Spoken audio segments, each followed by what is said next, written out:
Многу прашина кренаа 8 хеликоптери уште не слетани во Македонија. Набавката ќе ја чешло и антикорупцијската комисија која на денешниот колегиум оформи предмет.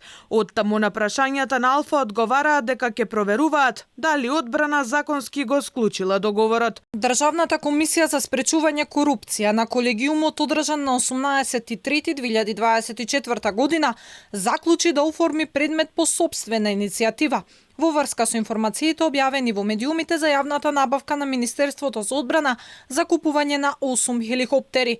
Постапувајќи согласно Законот за спречување на корупција и судир на интереси и деловникот за работа, ДКСК ќе ги преземе сите дејствија за утврдување на фактичката состојба и носење на соодветна одлука.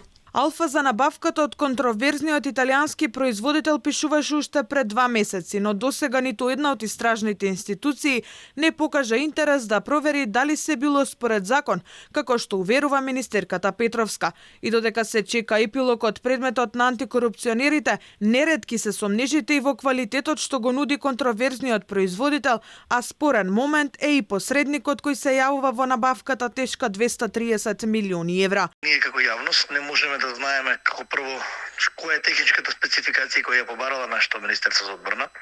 Второ, не можеме да знаеме колку фирми и со какви цени се јавиле на тој оглас. Затоа останува да веруваме на зборот на министерката, која што сама јасно кажа дека одговорноста е нејзина, дека е подготвена да сноси одговорност доколку има некој сомнеж за корупција или коруптивни дејствија. Но сето тоа би можеле да го видиме подоцна, односно можеме да го видиме доколку антикорупција направи истрагата како што треба. И второ, кога ќе се промени власта, па да видиме нов министер да ја отвори целата постапка, не само договорот, туку и целата постапка, да се види кои се фирмите кои што конкурирале, а несомнено дека има и други фирми на пазарот кои што може да дадат понуда.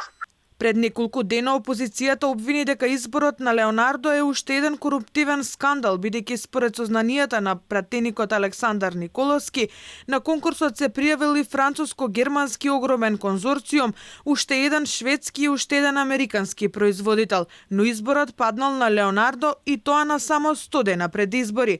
Алфа уште пред 2 месеци актуализираше набавката, бидејќи италијанскиот производител се поврзува со бројни коруптивни скандали, а неколку пати досега го има менувано и своето име. Имено летото во 2019-та опозицијата го обвини Рашковски дека е вмешан во тендерска афера за набавка на радарски систем за летање за потребите на македонската навигација и тоа од истиот Леонардо, откако беше објавен аудиоразговор со транскрипт во јавноста. Антикорупцијската комисија имаше и предмет за оваа спогодба, бидејќи сомнително им беше доцнењето со исплатата на траншите за кои државата плаќаше високи камати, а обвинителството за организиран криминал исто така не најде ништо спорно.